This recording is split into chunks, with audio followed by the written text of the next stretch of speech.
المنتخب المغربي كيحقق إنجاز تاريخي كأول منتخب عربي وأفريقي كيوصل للمربع الذهبي،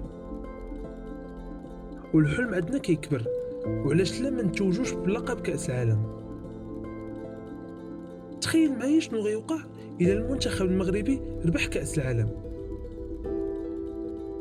إلا قدر الله والمنتخب المغربي ربح كأس العالم، فالمنتخب غيولي من أفضل 5 منتخبات في العالم،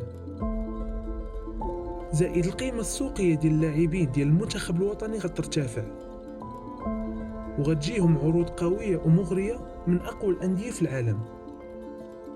في حالة الفوز بكأس العالم، فالجامعة الملكية المغربية لكرة القدم غتشد منحة ديال 42 مليون دولار، اللي هو واحد المبلغ اللي كبير. البطولة الوطنية غتطور، خصوصا إلى عرفت الجامعة تستثمر في المنحة اللي شدات. الفرحة ديال الفوز بكأس العالم عنده تأثير على الاقتصاد ديال المغرب، حيث كل ما كان المواطن فرحان كتزاد الإنتاجية في البلاد وكيطلع الاقتصاد. القطاع السياحي في المغرب غادي يعرف واحد التطور كبير، حيث الدولة غتولي أكثر شهرة وغتزاد تعرف في العالم. زائد هادشي كامل غتولي عند المغرب حظوظ كبيرة باش ينظم كأس العالم.